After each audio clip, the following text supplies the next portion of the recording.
E olha, menos de meia hora depois, desse terremoto na Venezuela, o Japão também foi atingido por um tremor que passou de 7 graus de magnitude.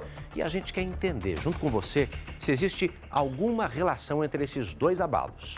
A nossa correspondente no Japão, Silvia Kikuchi, participou de um treinamento para mostrar como agir antes, durante e depois de um terremoto.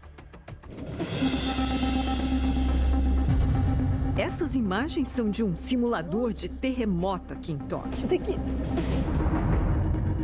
Essas são do terremoto de verdade que atingiu o Japão esta semana. O tremor de 7,2 graus de magnitude aconteceu quase ao mesmo tempo que na Venezuela. O que nos leva a pensar que pode existir uma relação entre os dois, mas não tem. Então acontecem dezenas de terremotos todos os dias, diariamente, durante o ano inteiro no nosso planeta. E eles não necessariamente têm nenhuma relação. O sismo do Japão aconteceu 25 minutos, 30 minutos depois do sismo da Venezuela e eles não estão relacionados. A destruição na Venezuela revela um país que não está preparado para um terremoto. Aqui é diferente. No Japão, a pergunta não é se um grande terremoto vai acontecer, é quando. Por isso, o país ensina a população a agir nos primeiros minutos depois do tremor e a sobreviver nas primeiras 72 horas até que a ajuda consiga chegar. E aqui começa o nosso treinamento. Entramos no elevador do 10º andar de um shopping em Tóquio. Esse elevador vai até o 1º andar. Peraí. De repente, começou a tremer e a luz apagou. Olha isso, que medo! O aviso falando que teve um grande terremoto. A porta abriu. É quase impossível manter a calma num cenário assim. Mas é exatamente para isso que servem os treinos. É realmente assustador. O barulho, esse que vocês ouvem, é o mesmo que a gente ouve quando tem um grande terremoto. É uma reconstituição, parece filme, mas é o que a gente vê quando ocorrem grandes terremotos. Tudo destruído, postes caídos. Olha ali o ar-condicionado, os fios, as paredes. Tudo isso aqui é para eles ensinarem o que a gente deve fazer. Depois de um terremoto, o perigo não termina quando o chão para de tremer. Pode haver incêndio, vazamento de gás, fios elétricos expostos, vidros quebrados, móveis caídos e novos abalos. Dentro de casa, muitas vítimas não se ferem pelo tremor em si, mas pelo que cai durante o abalo. Estantes, geladeiras, armários, luminárias. Em outro centro de prevenção da capital, gravamos estas cenas. Elas reconstituem uma cozinha depois de um grande terremoto. Tudo sai do lugar e até objetos que pareciam inofensivos viram risco. E é por isso que o Japão insiste tanto nas primeiras horas. Cada família precisa ter um mínimo para se manter até o resgate chegar. A primeira coisa que a gente encontra aqui são essas cabanas que ensinam como sobreviver nas primeiras 72 horas.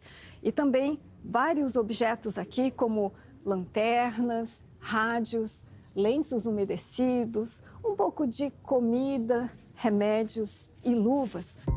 Parecem coisas simples, mas numa emergência podem fazer toda a diferença. Também é preciso aprender a improvisar. Aqui vão algumas dicas de sobrevivência nas primeiras 72 horas, com produtos que ficam em casa mesmo. Livros, sacolas plásticas usadas para ferimentos, como fraturas, por exemplo, até mesmo a gola, uma revista e um saco plástico para proteger aqui o braço. Um lenço simples, ele pode ser usado, como mostra aqui na figura, para estancar ferimentos, para proteger das fumaças ou até mesmo chamar o socorro em caso de extrema necessidade. A ideia é mostrar que sobreviver a um terremoto não depende apenas de grandes equipamentos. Depende também de conhecimento, calma e decisões rápidas. Porque na hora em que a Terra começa a tremer assim, é preciso muito preparo. Mesmo depois de participar de várias simulações como essa, eu confesso, é difícil manter a calma. Meu Deus! A plataforma reproduz os movimentos de grandes terremotos do passado. Eu já passei por um terremoto forte em 2011, mas não chegou tanto. Um terremoto é causado pelos movimentos das placas tectônicas. O Brasil está bem em cima de uma. Por isso, os abalos sísmicos são de menor impacto. Não é o que acontece com o Japão nem com a Venezuela. As placas tectônicas, imagina o globo terrestre como se fosse um grande quebra-cabeça. Todas essas peças, o limite dessas peças seriam os limites das placas tectônicas. Então, está uma peça empurrando a outra. A Venezuela, ela está no limite de duas placas importantes, que é a placa do Caribe e a placa sul-americana. Não à toa, o desastre foi grande. Nesta simulação feita com a ajuda de inteligência artificial, a gente consegue ver a catástrofe acontecendo. Nesta imagem, agora real, o que sobrou do prédio que caiu na região de Laguaire, uma das mais afetadas na tragédia de quarta-feira. Socorrer pessoas presas sob os escombros ou móveis não é uma tarefa fácil. E ninguém consegue fazer isso sozinho. Aqui a gente aprende que não basta sair puxando a vítima.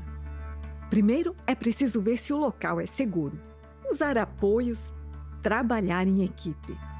Numa emergência, a boa vontade é importante, mas a técnica pode evitar que uma vítima vire duas. O Japão não consegue impedir que a Terra trema. Nenhum país consegue. Muitos cientistas acreditam que nunca vai ser possível prever os terremotos. A gente está falando de forças da dinâmica interna da Terra, a gente não tem muito como mensurar isso, né? Mas por aqui, a sociedade inteira se prepara para reduzir o número de vítimas com treinamento e informação. E a lição que fica aqui é simples. A preparação começa muito antes do primeiro tremor.